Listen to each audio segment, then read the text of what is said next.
Welcome to another episode of the Hoopsfix Podcast with me, your host, Sam Nita, full-time British basketball advocate. And we have another very special episode for you this week.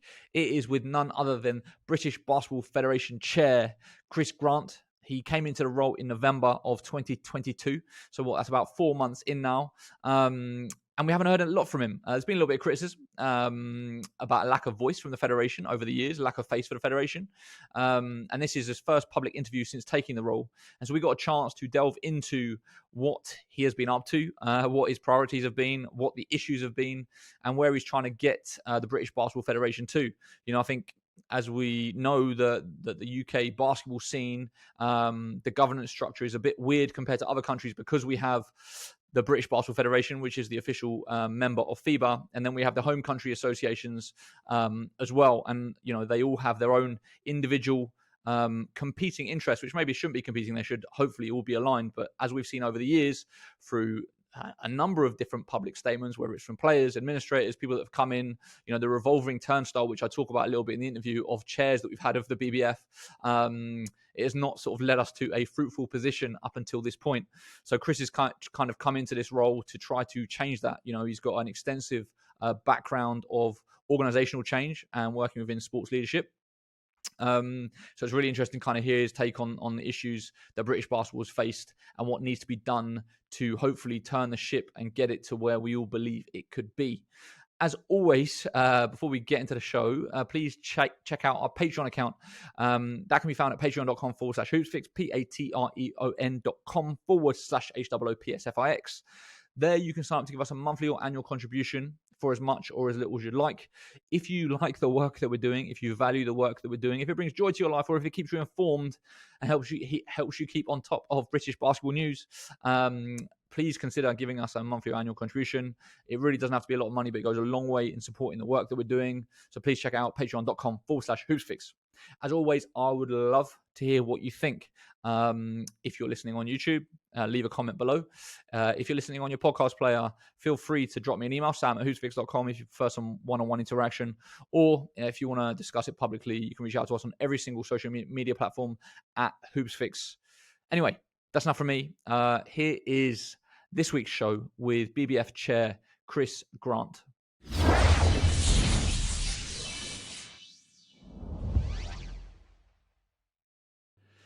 Chris, welcome to the show. It's good to be here. So, where to begin? There's obviously a lot to cover. I know you haven't been in the role that long, but I know there has been obviously a lot going on. 21 weeks and 4 days. 21 weeks and 4 days. I'm glad you're counting. So I think let's just start at the start and kind of how you came across the role, how you heard about the role, and I guess what made you want to take on, you know, this position as the BBF chair. I saw the advert and the timing was good. I'd spent 6 years on the board of Sport England, which had come to an end.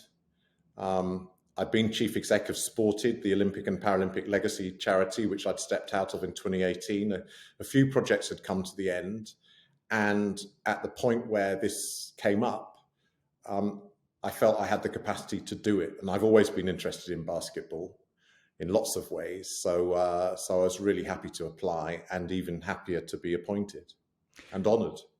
What is your previous experience, knowledge, connection with basketball? I played basketball at a very low level at school and, you know, starting five for my university, which sounds impressive, but in the 1980s, it wasn't that impressive. And to give you a sense, my school basketball days, we didn't have a full-size gym. So it's like the court was like half-size court. I can still remember some of our moves though, that Mr. Lilly, our history teacher and coach, taught us. You know, I was a fan. I used to go to Crystal Palace when I was a kid to watch, especially they used to have I think a New Year's tournament. And WICB. Maccabi Tel Aviv, Earl the Pearl Williams, you know, these people would come over. And for me as a kid in South London in the 70s, basketball was really interesting for lots of reasons. Not least its diversity at that point. So the kind of the Alton Bird era, or Earl the Pearl Williams, who played for Maccabi, was this extraordinary figure for me. I mean, to put that in context, I'm a Crystal Palace football fan as well, South London. I went to my first game at Selhurst Park when I was 9. I didn't see a player of colour play for Crystal Palace till I was 15 years old, 1977, the great Vince Hilaire. So part of it for me as a black kid growing up in the 70s was about basketball feeling more inclusive, something which perpetuates to this day. So I've always been interested in it. I mean, I could fast forward in my student days in the 80s, in my house in the second year, my student house, we invested in renting a colour TV in 1982 explicitly to be able to watch the launch of Channel 4 and live Friday night National Basketball League English basketball on Channel 4 prime time. And that was why we got the telly, so we could watch it. And the very first game they struck gold because I think it was actually Alton Bird who sunk one from the halfway line to win the game. I know there was some story like that. I haven't seen that, but I know there was some sort of incredible game winner in the first televised game. So I've always been interested, but also, you know, from a sports administration point of view, I was aware that there's a job to be done here. There's massive potential, not necessarily been fulfilled since the great promise of 2012. So I was interested in seeing whether I can help with some of that.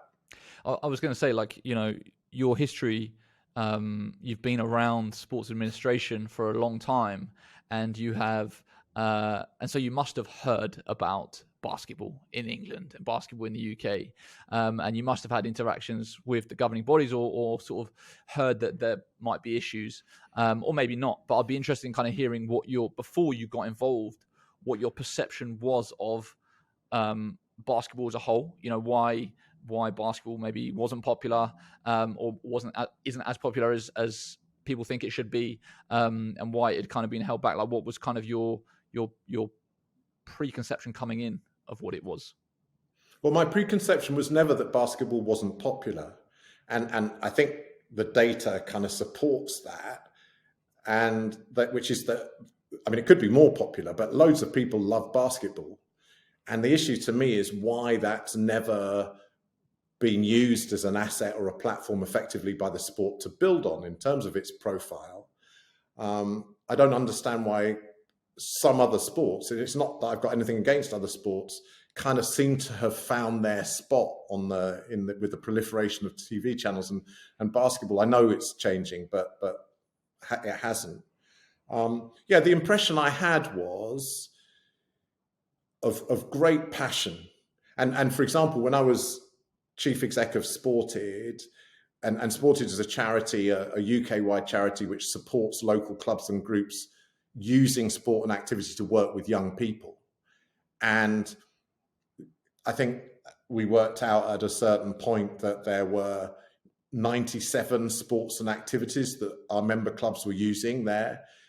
The basketball ones were always near the top in terms of the quality of work and engagement they had with the kids. So whether that's, you know, the work that Carl Brown was doing in Leicester with kids, or Steve Bucknall, the London Thunder, or Lewisham Thunder as it started off, always really impressed at what was going on. So in a way, it was a puzzle. You know, why this is an amazing sport. There seems to be lots of passion. There's a basis for the sport to do good at lots of levels. But then there was an impression of conflict as well. And so there was always this sense that, you know, if the whole is greater than the sum of the parts, the fact that for different reasons, and often, or maybe always, good faith and goodwill driving people and their own passion, their own view of what was most important, but instead of kind of like merging into this is where we're going to go together, it kept doing this. I was actually, one of the roles that I did, and I did this as a kind of a supporter of the system, was there was a meeting, I think at the National Motorcycle Museum before 2012, where all the home countries and everyone else kind of came together to say, well, yeah, we will be Team GB for our home games, and we will work together and so on. And I helped facilitate part of that day as a kind of an outsider. And I left although it was a long time ago, probably 2007, 8, around that time, I remember enough of that to have walked away thinking, wow, this is really exciting.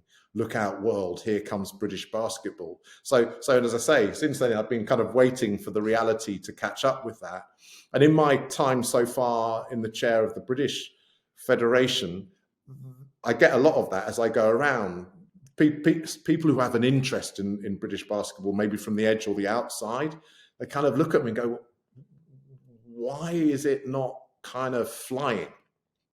And I think the answer is not that there's a lack of energy or goodwill or that the sport just doesn't fit what is going to work in today's world.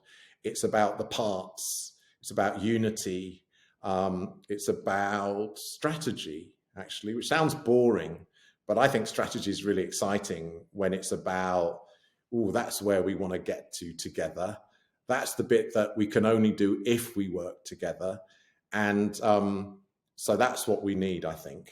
And it's got close, but it's never quite got there. So, you've worked with, I don't even know how many different sporting organizations. When you compare them, and when you compare where basketball is, and you compare other organizations, especially when you look at the size of the participant base within basketball, like if you were to, I think this is something that you could probably riff on for hours, but succinctly talk about, what are the specific issues from your understanding now that have held specifically the British Basketball Federation and the Great Britain teams from, I don't know, success, but maybe just sort of wider spread proliferation and penetration into the public consciousness, and opening up, whether it's funding pots, whether it's raising commercial funding, whether it's building out infrastructure, whether it's building a strategy. Like, what is it that you believe has held it back? And I guess that would then tie into your priorities to try to drive that change. You're right. I could go on for hours about this, and I'll try not to. I think there are two sides I can take in answering that question succinctly. I currently chair something called the Integrated Coaching Board for English professional football, and I've chaired that board for 3.5 years. And the purpose of that board is that all the key stakeholders in English professional football, men's and women's, noticing that the career paths of coaches and managers are intertwined across their organisations, whether that's the League Managers Association, the Premier League, the Football League, the Women's Super League, the FA, and that if they sit around a table once a quarter and talk about what they're all doing, and then actually one of the outputs of that might be that they pull together a shared prospectus for coaches or for players coming out of the game to go into coaching, say, well, here are some of the avenues across our system that you can follow. And those things actually happen. At the beginning, it was a bit difficult because those organizations weren't working very well together. Now it is working pretty well. So that, it seems to me that there's been a lot of talk about unity, but some of the practical showing of unity hasn't come through yet. On the other hand, I could answer that question by saying I've been lucky enough to be a fly on the wall in seeing our performance sports system, the kind of the funded bit, because English professional football is kind of self-funding, obviously, but the funded bit, the sports which need funding in order to be able to perform an Olympic or Paralympic sport. In Olympics, we came 36th in the Atlanta medals table, 96. We came 36th in the medals table with 1 gold medal. We were the first home nation famously to do as well, if not better, in the Olympics after our home games in Rio. And we've stayed there. In Tokyo, we were 4th or 3rd, depending how you count it. Planning and delivering world-class performance in sport is one of our world-class industries that we've got left on this island. Basketball seems not to have grasped or been able to fully take on board some of the principles which have made some other sports going from being really mediocre to being really great. Now, in saying that, I don't want to cast any aspersions or doubt around the fact that, for example, our senior women have just broken back into the world top 20 or the European top 16 and are going to EuroBasket, or that our senior men a few weeks ago effectively silenced the crowd in Belgrade, and as they closed the gap in the final 2 quarters of a game that they could have easily lost by 50 points. But wow, so there is, we can perform, but in terms of saying, if we want to be in LA, and forgive me, I'll talk in Olympic cycles. I could be talking World Championships or EuroBaskets or whatever. But if we want to be in LA in 5 years' time with 4 teams, two 5v5 and 2 3x3 teams as Team GB, and if we want, as we have decided actually internally is our vision in Brisbane 32, we're going to be on the podium. We have the know-how within this country to deliver a plan that can take you there. And of course, at the end of the day, you may lose a game, key player may get injured or whatever, but in a way, that's not the point. The point is having the aspiration, having the plan, having the unity to deliver it, and prioritizing. And I think part of the problem with British basketball is there's too much opportunity, which means that things come along and someone says, oh, let's do that. Oh, let's do that. Let's do that. And which can be great. But if you don't also have but what are we trying to achieve in the mid to long term? And actually in trying to grab this opportunity, might we be jeopardizing that? One of the things I'm hoping to bring in, through the BBF boardroom for the benefit of the whole sport is a bit more of that attitude. And that I think we're already seeing the signs of that happening, which is really exciting. What would you say to, on the medals conversation, there was so much discussion about this around the Olympics and post-Olympics where, I think there is a credible case to be made that, us putting ourselves as this beacon of performance sport and we can get so many medals, but actually where we're winning the medals is in sports that actually not that many of the world are participating in. It's not quite as well, and also it's individual sports as well, where obviously you've got the individual versus team sports argument where it's a lot easier to win medals in it. Well, when you talk about the funding per head and the return on the investment of that is very different between the two. Like when I think about whether or not the UK has had success in team sports globally over time, I would question whether or not that's true, that we can develop world-class sporting programs. Because when was the last time we had major success within a team sport? This summer with the Lionesses. I take your point, Sam. Yeah. And you can do the analysis, and you can say, yeah, there are some team sports, but one of the things that I've learned since I've been in this role is that certainly until recently, and I think it's still the case, that FIBA, the International Federation of our sport, has more members than FIFA, the International Federation for Football. So this is genuinely a big global sport, which means that genuinely being in the top 20 of the global rankings for our senior women 5v5 is a real achievement. What I would say in response to the heart of your question, though, as I understand it, Sam, is that and I know this, so most of my career, I've done a lot in sport. Most of my career has not been in sport.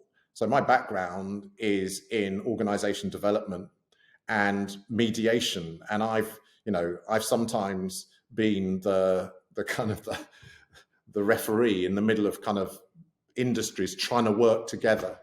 And so, for example, chip and pin program is one I use often, which is a while ago now, and many of your viewers won't remember it, but we all used to have to sign for transactions at the checkout and everywhere. And the introduction of the technology that when we were able to do that, and now means we do that, required all the retailers and the banks to work together, which they weren't very good at doing. And I chaired that program and got them.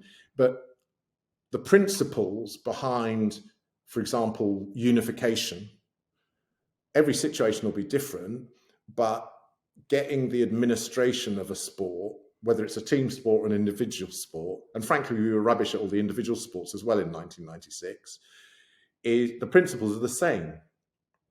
And I think one of the reasons, one of the things about basketball, as I see it, and this may not just be a British thing, it may be a broader thing than that, is that because it is really special, for reasons which I hope we'll get a chance to talk about, it is different from a lot of sports in a very positive way. That doesn't mean to say it hasn't got anything to learn from people who are really good, for example, at performance planning or at coach development or at some of the other things that you need to be good at generically. And in the rest of our sporting system in GB, there's quite a lot of churn of people moving from sport to sport now in certain roles.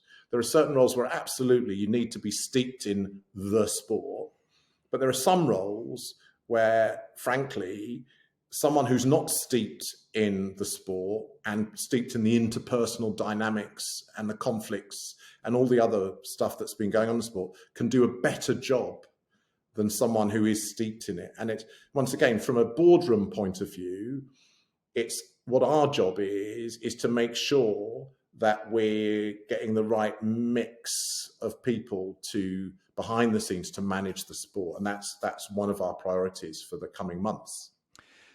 The unity thing is not new. Like, you know, that is something I think that anyone that comes into to basketball, is one of the first things that they will point to. Is, I mean, we probably more often refer to it as the politics of basketball. It's, you know, people protecting their own corner, looking out for their own interests, as opposed to looking at the bigger picture. We've had, I mean, I've lost count of how many chairs we've had of the BBF now over the years. You know, it's been a sort of revolving turnstile of people coming in, identifying the same problems, and then leaving, and nothing has changed.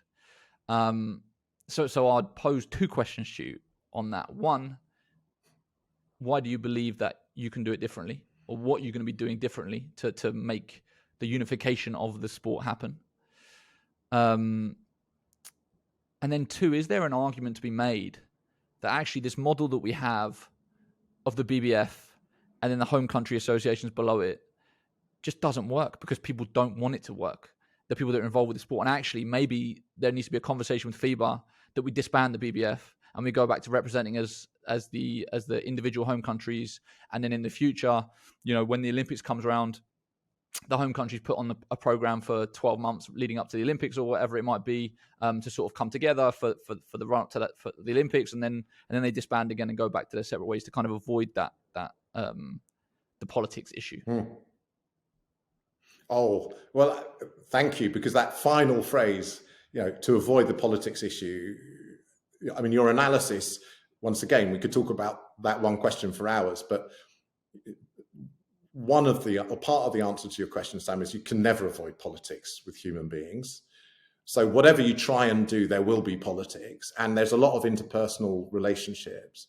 I think that to answer the first part of your question first, what's different? I don't kid myself, and I've known some of the characters who've been involved in the leadership of basketball down the years, and I've kind of seen some of them at work in different contexts, and you know, I have great respect for what they've done in different forums. What needs to be different this time? I believe in a model in general of what I would call facilitative leadership, where you've got different interests and powerful players, actually. And the first thing for me is to try and understand, and you kind of said it, the world from their perspective, because you know, if you're, and I will use these examples, and I hope they'll forgive me, but it's a kind of a matter of fact that if you're involved in Basketball Wales, your resource base is very different from if you're involved at the moment in Basketball England, and Basketball Scotland is somewhere in between.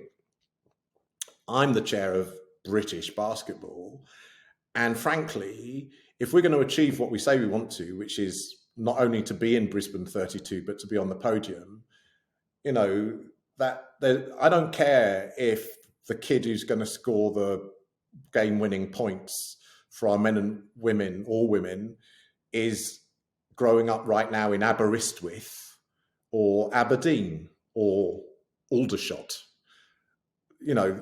Right now there's someone out there, and my job from a GB point of view is to support England, Wales and Scotland to find those kids and to create a non-confusing channel for them to become the GB player that they can be.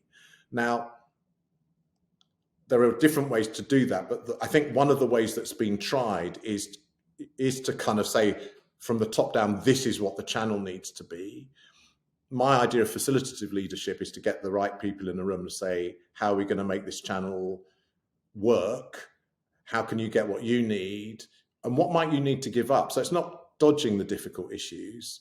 What might you need to give up in order to make sure that we have a cohesive approach to what the GB way is going to be in basketball? So what? And I'm not saying that nobody's tried or even achieved some of this before, but if I have any optimism about this, and you can never guarantee stuff, it's that I've got quite a lot of experience of that kind of leadership, and it's more about what you do than what you say. And then the second bit about FIBA, one of our big opportunities is that we're an important market, and there's massive interest already in basketball here. There are initiatives. I see initiatives going on. There was something that was launched in London this week with the Mayor of London and the NBA. I see announcements on your website, Sam, about new arenas and potential new franchises and footballers from professional football getting interested in owning franchises in different towns, and all of that is really brilliant. And so I think the good news that I get is that whether it's FIBA or other stakeholders, their first question in a way is kind of how can we help?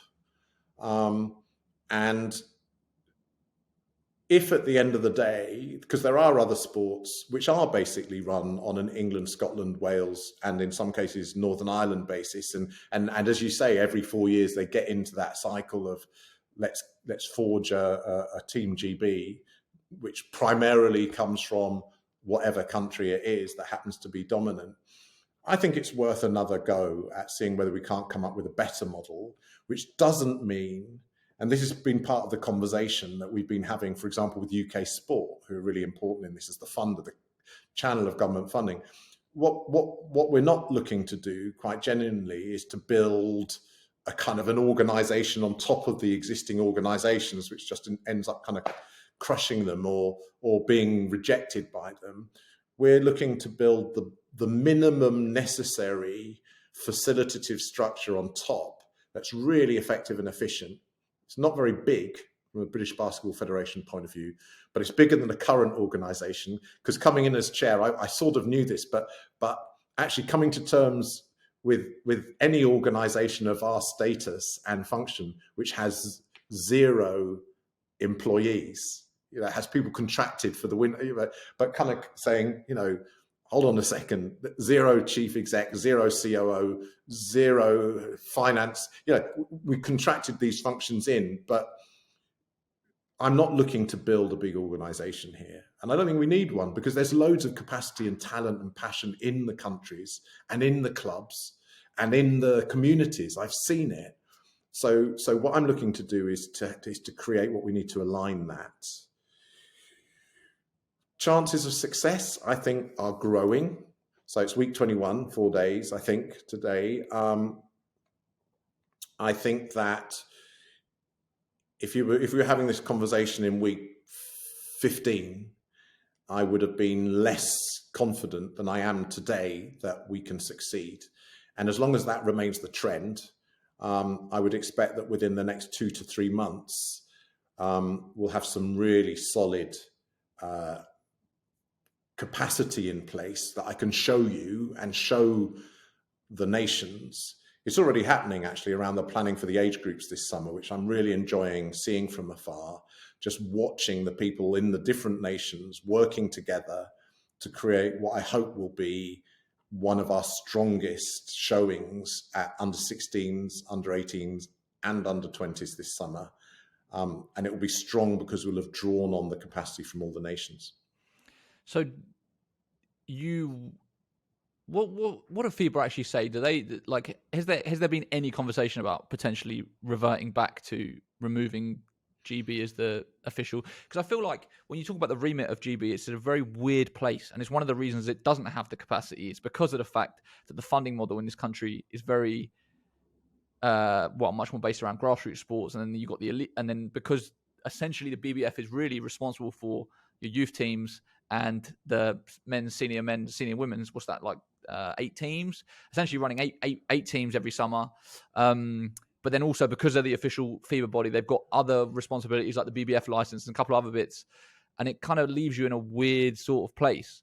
Has FIBA said at all, that would be an option on the table? Because I know it was Patrick Baumann, who has now unfortunately passed away, who was the big driver of this on the FIBA side at the time, of wanting to see the home nations come together for GB, despite, I think, resistance on the part of the home nations at the time. But obviously it's happened now. But yeah, like, has there not been any conversation around that? Do you think that option is completely off the table? It's not on the table for me at the moment. Yeah.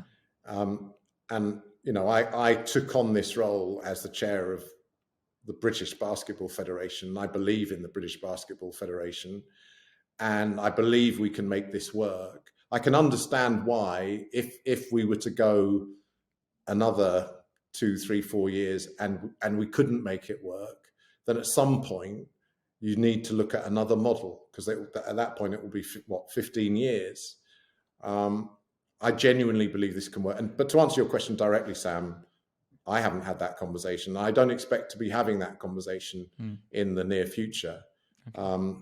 I expect to be having a conversation, and actually, having worked for a while at the very grassroots with Sported, and having worked with, being on the board of Sport England, looking after the kind of the pathways. It's a luxury to primarily be looking at just 8 teams. And I think we can make it work. I believe that. Interesting. This, I believe, is your first public-facing interview since taking the role. I might be wrong. Why haven't you decided to do more interviews or be more public facing, communicate a little bit more? Like, I think that there has been a frustration for sure within the community over the years that, we don't hear a lot from whether it used to previously, before 7-7 came in, BBL was the same deal. There wasn't a CEO or a face of the league, so it was kind of like faceless. And then the home country sort of governing body, the same thing. There's sort of a feeling that there's people that are sort of making decisions up here that are sort of overseeing, safeguarding the sport, or meant to be safeguarding the sport, and actually we very rarely hear from them and hear what they're trying to do and kind of what they're working on. Like, why is it not until now that you have decided to do an interview? There are a couple of main reasons. One is that a real priority for me personally, but I think for the game, and it's an opportunity, was to ask some people what they thought. And I was aware that there were different views. So there were the politics that you talk about, but equally important, if not in some ways more important, and I think this is one of the shifts that's happening across the sporting landscape, where basketball can be a leader, is about player voice. So basketball is blessed and has been blessed down the years. And even for me, not following as closely as some people the specifics around what's been going on in club basketball, some of the characters who've come through basketball, like Azania Stewart or Kieran Achara or whoever, have got a lot to say. And one of the first things I did, which I prioritized over going out and making statements, was put out an invitation to our current and recently retired players to come and have a chat. And we had a chat. And how was that? It was wonderful. It was wonderful. It was wonderful. I was so impressed at their kind of thoughtfulness.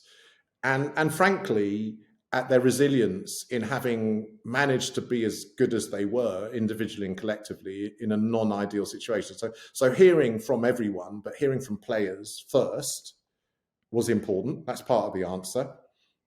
Second part of the answer was that because of the difficult background and the politics and stuff, it's a bit like moving into a house, I think, sometimes, going in any new job.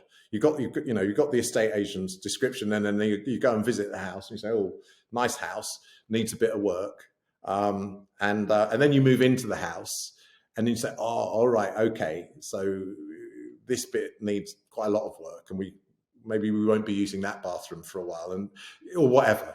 Sorry, I don't want to overdo the metaphor, but one of the things I can tell you, and I think this is the first time I'm telling the basketball community this, is that on Tuesday of this week, we're recording this on Thursday, we received confirmation from UK Sport, who've been funding basketball at a lower level than most of the sports it funds on the World Class Performance Programme, at a level called progression funding, which is primarily designed for what it says. It's for sports that kind of need to move on. But we've been a bit of an anomaly in a way, because on court, both men and women, we're operating at competing at quite a high level. But anyway, for whatever reasons, the way that the funding was kind of agreed and staged was not going to be sufficient or help us be good for the first few months of this coming financial year, which starts on the 1st of April. So we had a lot of work to do behind the scenes to sort out the case, if you like, and the data behind the case. And this Tuesday, and I'm really grateful to UK Sport for listening to this in the way they did. And actually, we've worked with them to kind of get all the material together, which means that we now have a solid runway and foundation for the work. So, for example, for the women going to Slovenia this summer, what we can't afford to do anymore is, and I'll be really careful in saying this, because once again, it's a tribute to not just the players, but the staff, the coaches, and everything that we've done as well as we have. But if you talk to the players, and I don't think anyone around the players will disagree, our preparation for big tournaments hasn't always been up to what other nations have had. And I watched our senior men in their EuroBasket last summer, and it's not nice to watch your team get beaten by 30 points in games that that the talent is there. It's the preparation. So it's a long answer to your question, but it was really important to get some of the main planks in place for the coming months. And as I said a couple of times already, it's not what you say, it's what you do. And I'd rather talk about it. So until this Tuesday, until I was pretty clear that, for example, we'd be able to give those magnificent women who won those last two games in Manchester by sufficient points to qualify, until I knew that we could give them a decent run into Slovenia, and that really interesting, the group they've got in EuroBasket with Germany and France. Until I knew that, I didn't want to come and talk with you, because otherwise it would just be words. Whereas now I can say to you, thank you, UK Sport. We've set things up for success. Now, what that doesn't mean is that we can splash the cash and kind of throw it around. We still have to make decisions and prioritize what we're going to do and what we can't afford to do yet. But it gives us a platform, going back to some of the things that you said earlier, and which I found mysterious, like, why would a sport which has 9 million people who are interested in it in the UK, apparently, according to the data, and why would a sport which genuinely, in my life, has the most diverse fan base that I have ever seen anywhere for anything? When our men played Belgium a few weeks ago in Newcastle, I looked around the arena. It was a Friday night, And what I saw, I think, this is not scientific, this is Chris having a look around the arena, but I always look around wherever I go, I always look and see who's there. You know, there were groups of lasses on a lasses night out on Friday in Newcastle. There were groups of lads on lads nights out. There were people who looked like they were on dates. I mean, maybe they were brothers and sisters, but, you know, whatever. There were family groups with 3 generations, like children, parents, grandparents together. There were youth clubs, there were basketball clubs. The area of that lovely Virtue Motors arena for wheelchairs was pretty full. There were black people, there were brown people, there were white people. There were people who looked like they came from the leafy suburbs of Newcastle, which does have leafy suburbs. There were people who looked like they came from and I'm looking around the arena on a Friday night watching them play. And I'm looking at Belgium with a sponsor on their jersey and us with no sponsor on our jersey. And I'm thinking, this has got to change. This is a marketeer's dream.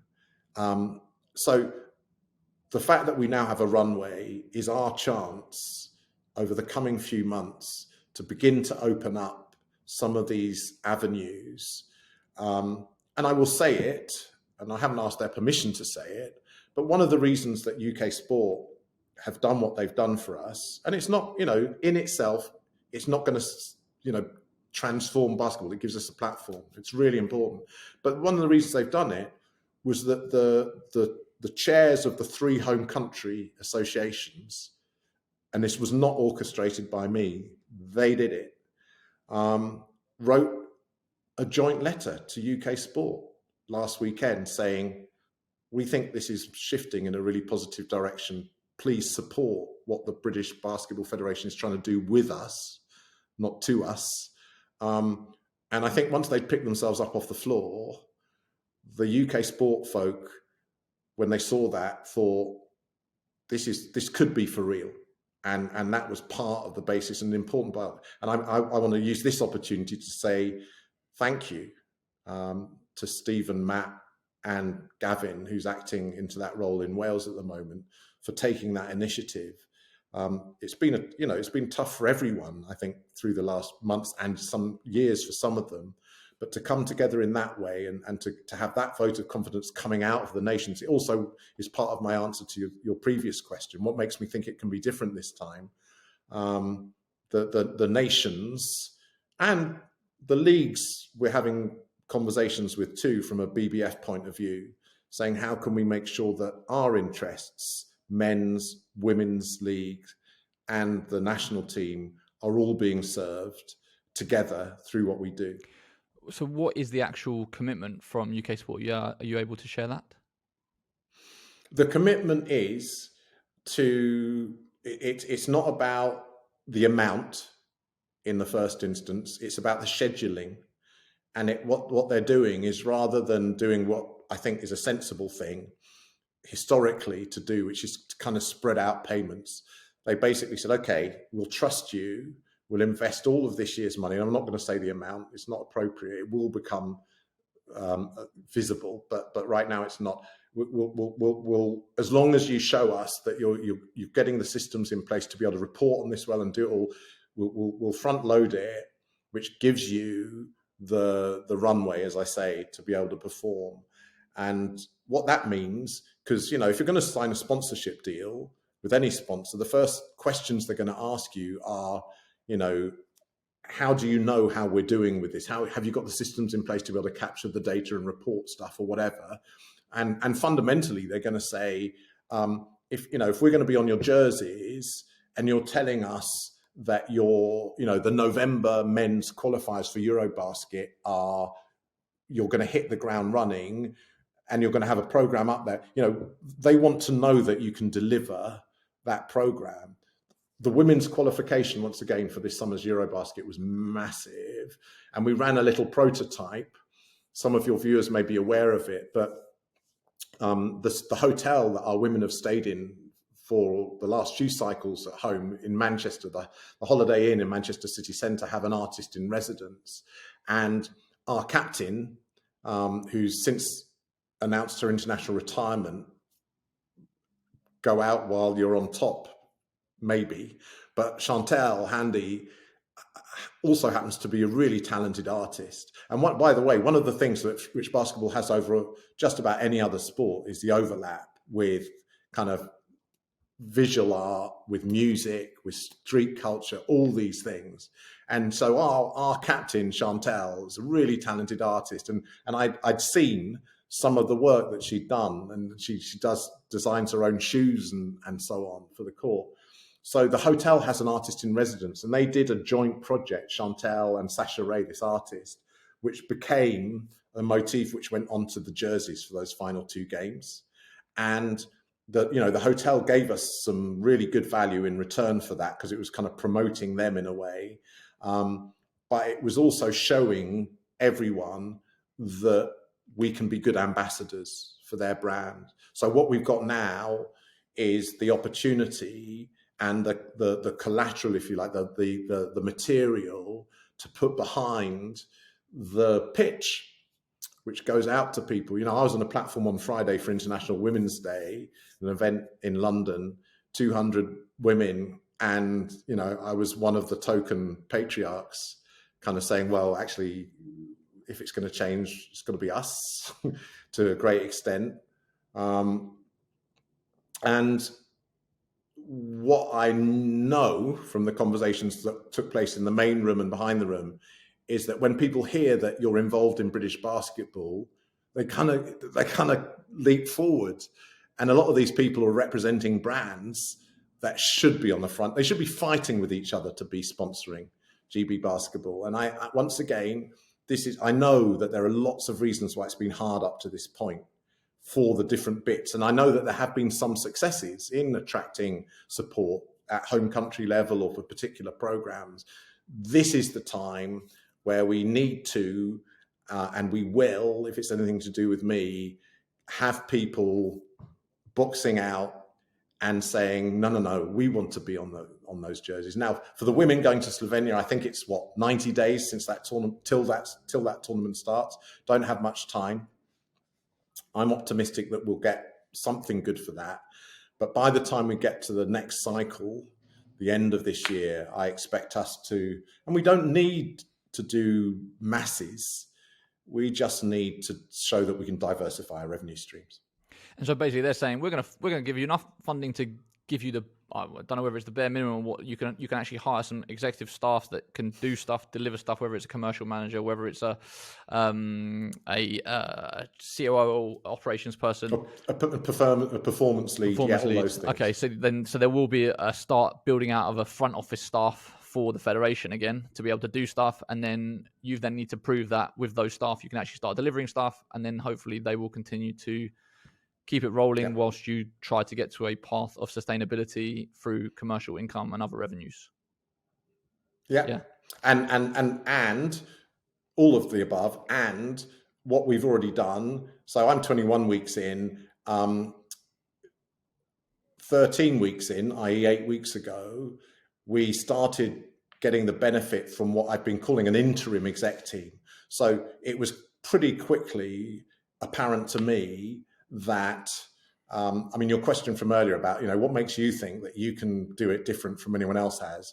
Part of my answer to that a few weeks in for me was, I can't, because it's mad. We need some help, but we don't have the resource to secure it. So in a groundbreaking move, and it is groundbreaking, we've brought in on secondment for 3 months from British cycling, one of those sports that, as you say, is largely individual in terms of achievement, but of course there's a team behind it. A really talented performance planner and leader who happens to have been an athlete in 2012 as well, in a team sport, but not basketball. FIBA have been supporting us in, and we've had athletes. One of the ironies is that there are lots of athletes players who've represented GB or been British, who've gone off to careers in international basketball or marketing or whatever, or been through some of the programs, the international leadership programs that FIBA run. So the great Kieran Achara, 105 caps, the only person who Nicola Sturgeon, on the day that she announced her resignation as First Minister, tweeted a photo of herself with, Kieran, Supported by FIBA, he is helping us just sort out how we do our international relations. He's been through their international relations course and looking at some of the stuff around alignment, around technical stuff. And then we with a bit of extra backing from UK Sport, we brought in someone to sort out our management information systems and our governance, how we make decisions and follow them through and record them. And that's someone who was brought in on a contract basis for 20 days and has done those 3 in 8 weeks have done a remarkable job. So once again, when we spoke with UK Sport the other day, we had a letter from the Home Country Association chair saying we think things are moving in the right direction. And we were able to show them things that we'd done.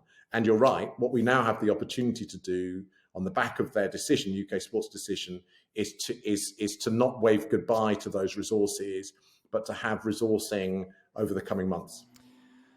You mentioned it earlier. Something I wanted to touch upon was obviously EuroBasket for the men last summer. I think, well, that could well have been what ended up leading to your appointment, because it sort of felt like it was the low point where, everyone was just like, this has to change. It cannot go on like this. We've got a team that ultimately felt a little bit like they've been sort of hung out to dry.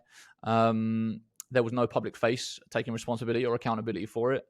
And there's no real answers. And, so sort of coming out of that, there was meant to be a review that was meant to have been happening of kind of like how what ended up transpired. And also ideally, I think there would be like a level of accountability. And I'll be interested to hear, and I know this was before you officially started, but, you coming in, what you know of kind of what happened post EuroBasket and whether or not anyone has been held to account for it. Because as far as I'm aware, I don't think there's been any resignations from the board. I think we're still kind of like, it's just kind of been almost swept under the rug a little bit. And now obviously you've come in and it's a new face and clearly you're making progress, but there was still a situation that happened that really shouldn't have happened, and was very unfortunate for all of those involved. Yeah, it was unfortunate, and as I've said, and I think anyone reasonable would agree that it's not good to send your troops into battle underprepared relative to what they could have been.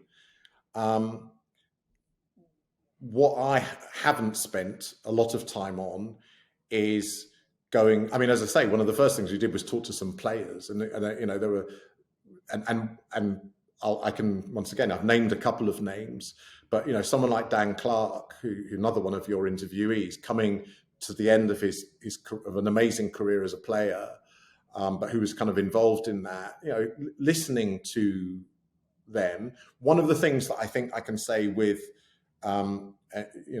confidence that I'm not breaking any promises around what I would or wouldn't disclose is I wasn't picking up from the players a lot of finger pointing about individuals or collectives who let them down.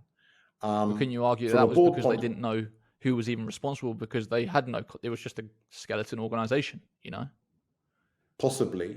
And I think it's, there are reasons, once again, it goes back to boring stuff around governance and so on. There are reasons why in most organizations, including sporting ones, you have roles which are non-exec, which my role is meant to be, and then you have execs, and you have clearly defined accountabilities. And for various reasons, which I understand, and which aren't any particular individual's fault, a lot of that has been eroded. So getting quickly back to a position where there are role descriptions, roles, people who are paid to do certain things professionally, people who may not be paid to do things but have responsibilities, then, part of that is when things go wrong, I want to be able to have a finger pointed at me and said, well, Chris, that went wrong. I may say something in this podcast that someone will say, hold on a second, Chris. And if I feel I've got it wrong, I'll fess up. But there's been quite a lot from a British Basketball Federation point of view. There's been quite, at the moment we have some vacancies, and once again, following on from the assurances that we've got, we are now in a position where we can recruit onto our board and we have 5 vacancies on our board. So watch out, basketball folk. But also remember the bit I said a few minutes ago, it will be a fair process of getting people onto our board, and there will be certain areas where we'll be more interested in people's experience, for example, around commercials or whatever, commercial work, than we will the fact that they love basketball. But the straight answer to your question, Sam, is I haven't conducted an inquest. There are some questions to be answered about the present and future of our men's programs, our women's program. What I'm really proud of, although it's not me who's done it, is that the age group leads in England, Scotland and Wales, Phil, Barry and Steve, with our performance coordinator borrowed from British Cycling being in that facilitative leadership role. She's not the one who knows who's going to be the best basketball coach, but the process that they've gone through to appoint the coaches and managers for the age groups this summer, 16s, 18s, 20s, I think is a model of how we're going to want to operate in the future around how we fill these roles.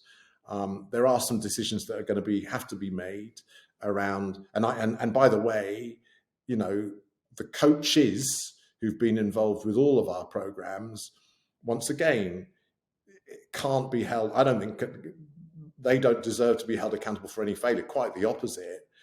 They've worked against the odds often to deliver. And we've got a coach on our men's side who's amazing, who's a legend of British basketball, who's mainly not in this country at the moment. We've got another coach who's been kind of stepping in, who was assistant coach, has taken on the head coach while also being head coach of a BBL. You know, everywhere I've looked, if I've seen stuff that I felt we can't live with that's going to hold us back, or that's working against what we're trying to achieve, believe me, I will deal with it, and I have endeavored to deal with it.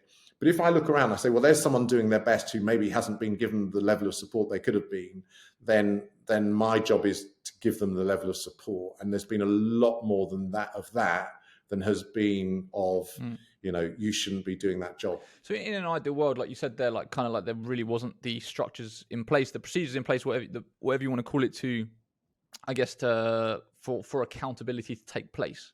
In an ideal world, you know, if we're sorting out those structures and we're getting everything right and on point and being governed properly, moving forward into the future, you know, if things do all go, you know, pear-shaped, let's, you know, touch wood, that's not going to happen. What would the ideal process be? Who would be holding? You've obviously got the executive staff that are being held accountable by the board, and then who are the board answering to for their account to be accountable? Great question. I think part of the answer to that is the composition of the board and making sure that you have people on the board. So I've talked about the skills and knowledge of board members, but also, and with this whole movement towards athlete voice, player voice, making sure that you've got people in the boardroom who've been through some of those experiences, good or bad, who can bring their perspective into the boardroom. And then any decent governance structure, a critical function of it is to hold people accountable, including the chair, by the way. So, you know, whether it's by a committee of the board or whatever, or the whole board actually saying, we believe you've been deficient and we need to kind of sanction you in some way, or, you know, maybe we need you to go. That's always there. And I think, but I welcome that. But I don't think, genuinely, from what I've seen, basketball is driven by people's love for the game. And I know that, I mean, that's a cliche in any sport. People love sports, but I've worked around a lot of sports, and I see more people here who desperately want the game to succeed. One of the other assets of basketball, over and above a lot of other sports, is the whole masters movement, in inverted commas. You know, the fact that, unlike me, although I might be tempted back, you know, there are 30, 40, 50, 60, 70 something people who still are getting the joy of the feeling of a ball kind of like just rolling off their hand and you know it's going to swish or whatever. I've actually rarely had that feeling. But, you know, basketball has all of those people. I want to feel that they have their place in basketball. But here's the really important thing, and I think you've sort of said it, and I will say it now out loud, is just because I've got my version of why I love this game doesn't mean to say that I shouldn't respect why your version is different. And, there's a generational thing, for example, around the fact that basketball has this overlap with music, culture. I see it coming to life in some parts of how we do the game. There's loads more potential to do loads of that. And some old fogies like me might go like, oh, God, what's going on? Why? But actually, when I look around and I see the teenagers in the arena just absolutely in it, I can celebrate that. And I can say, oh, wow, that group who've been brought from that local club are having the time of their lives. I can put up with 5 minutes where I feel a bit irritated by that bit. And I think, so we started this conversation by talking about unity and politics. And the unity in the politics is structural. It's about the different bodies, home countries, leagues, other stakeholders, UK Sport Scotland, Sport Wales, Sport England, all working together structurally. It's also the unity of individuals saying, I love this game. I can have my version of it, and I can enjoy the fact that other people have theirs. And actually, there might be someone who I used to play against 20 years ago, and we've never really got on, but now we're allies because we all want this sport to succeed. And I think that there's been a lot of that. I see a lot of that. And we can amplify it, and it can become a super strength for our sport. Is this, because we are, and I'll say it again, this is the most diverse community that I've ever been part of in terms of age, socioeconomic background, ethnicity, gender, all of those things. It's amazing. It's vibrant, it's energetic, its athletes are, and I'm generalizing, but it's what I've seen, are brilliantly eloquent and opinionated and have a lot to offer. This sport has got so much going for it. It's got so much, even things like when I was at school, sport is a brilliant place for kids to learn stuff, including academic stuff. There's loads of maths in basketball, if you think about it. And some of those local clubs, a kid may not be talented on the court, but by learning about the scoring system, back in my day when I played, it was all manual or whatever, but learning, there are more opportunities to learn about all sorts of things through basketball than there are in many other sports. So that unification process involves individuals accepting that their version of what's great about the game is legitimate, and so is, if there might be some stuff which is unacceptable, which we have to cut out of the game, but I've seen little of that. What I've mainly seen is people who love this game, who, if we can join forces, the whole will be greater than the sum of the parts. We have set ourselves the ambition of doing really well at the elite level on the court, because that's our job as the British Basketball Federation. But I'll tell you a little secret. I will deny I ever said this, although of course you're recording it, is if we don't get a medal in Brisbane 2032, but the game is where it needs to be in this country, commercially, in communities, in all that sort of stuff, I'd rather it were that way round than that we won 3 medals in Brisbane and, you go into a community in wherever it is, Aberdeen or Aberystwyth, and you're saying, where's the basketball? I don't want that. We should be on the back pages of the newspapers in old money. We will be more visible. The Channel 4 Friday night thing, unfortunately, never lasted.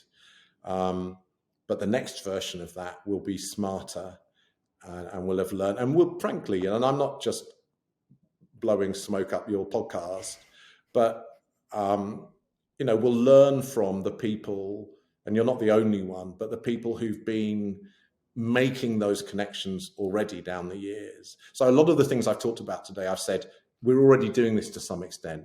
my little mini interim executive team, they're amazing, 3 of them. A lot of the stuff we need to do is already happening in the basketball ecosystem, but it's outside the city walls at the moment. How do we include all of that and be stronger than the sum of our parts? That's my, in a way, I'm quite happy almost, and I'm to end this podcast by putting that out as a challenge to everyone watching it. What role are you going to play in being part of this movement? Because if you're willing to accept that invitation, which also means asking yourself, what do I need to maybe let go of a bit? I promise you that we can make this sport fulfill its potential. And this sport has the biggest gap between the actuality and the potential of any sport in this country right now. And I think we all know that. That would be a perfect place to leave it. But there's one more thing I definitely wanted to cover before we wrap up. We didn't really get a chance to touch upon just 777 and the investment into the BBL, obviously the London Lions, and then the league, and sort of all this American money coming into the sport, and it's great. I've heard many whispers that there has been interest from them of also being involved with the national teams, and whether it's the commercial rights or whatever it might be, because they recognise the importance of a successful national team program. Have you had conversations with them? If you have, how's it gone? What is the sort of the update? Do you think that could be a realistic possibility moving forward? Yeah. And I think that, first thing I would say is, for me, if it's about the BBL, it's got to be about the WBBL in equal measure. So, 777 have invested in the BBL. I have to be as interested in the future of the women's league and game. And the good news is I can feel the collaboration and the interest happening across those two, and the few clubs which have got teams in both leagues.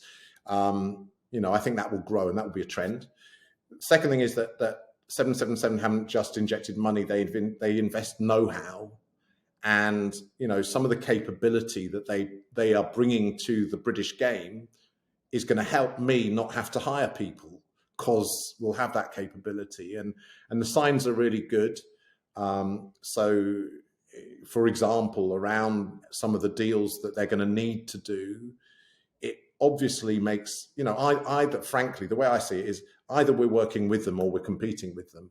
And with the resource they have, they're going to win if it's a competition. The good news is we can work together.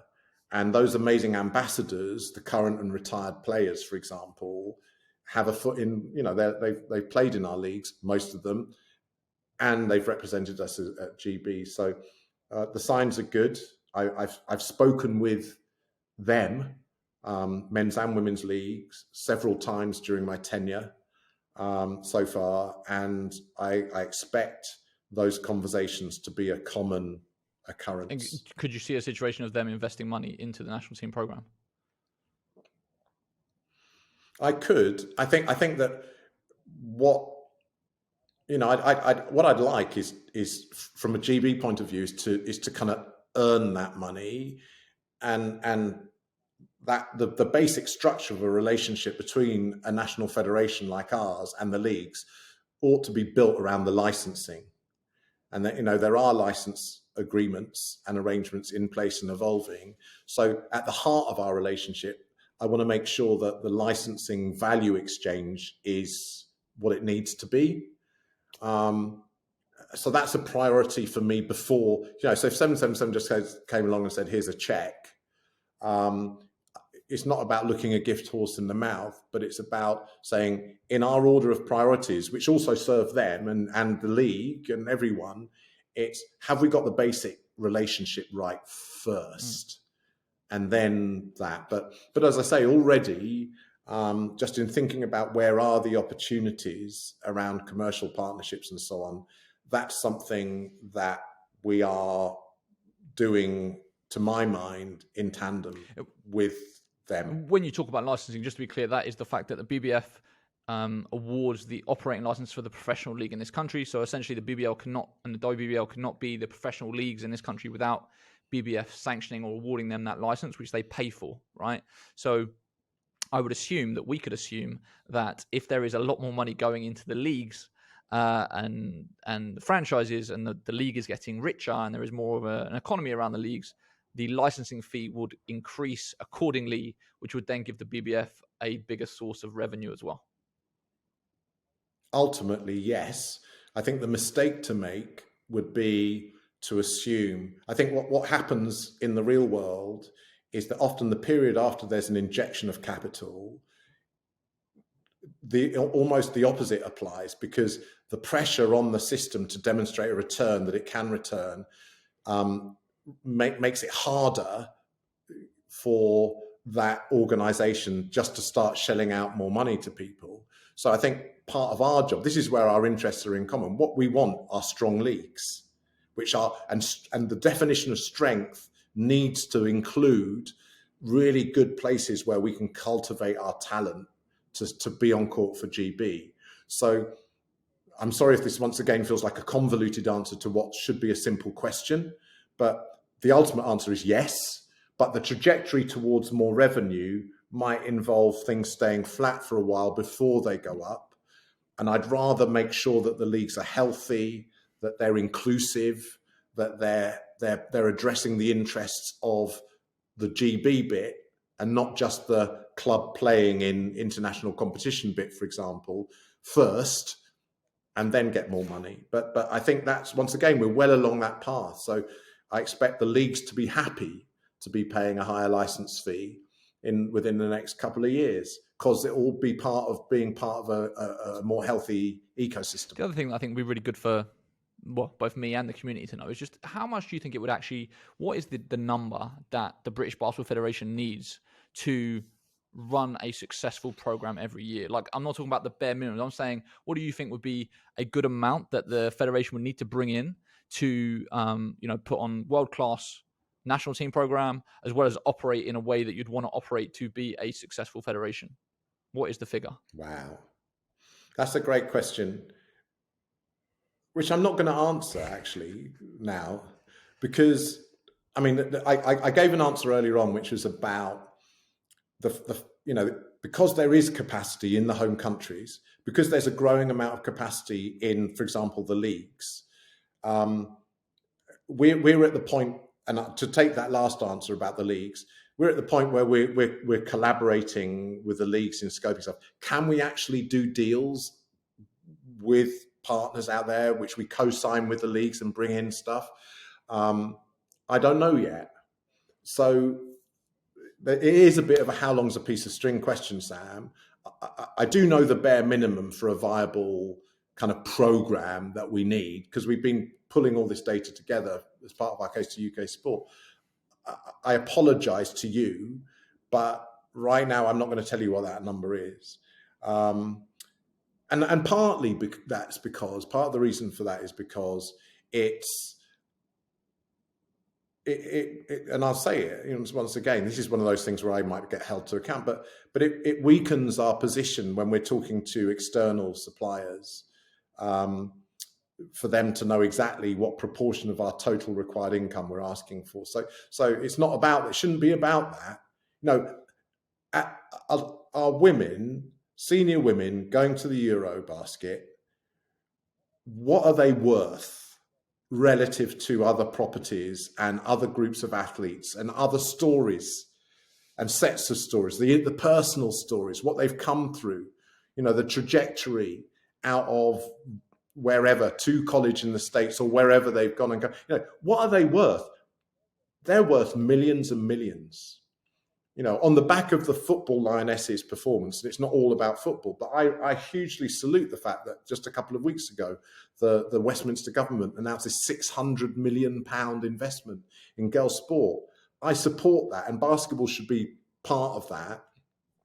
But for me, the better question that I still also don't have the answer to yet is, what's the value of British basketball?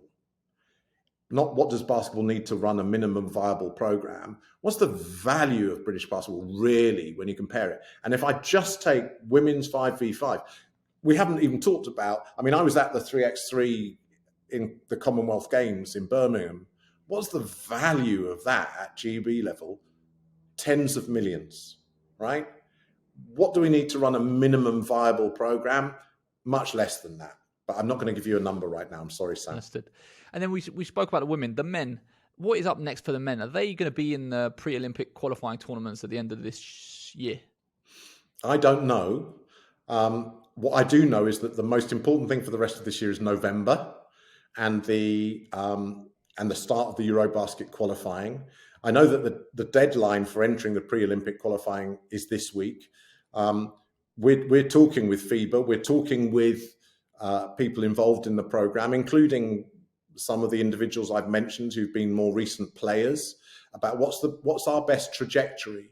Because the most important thing for us is to do things well, not just for the sake of doing things. So how do we avoid, for example, putting our men in a similar situation to EuroBasket, where they might arrive at a tournament with zero chance of winning it?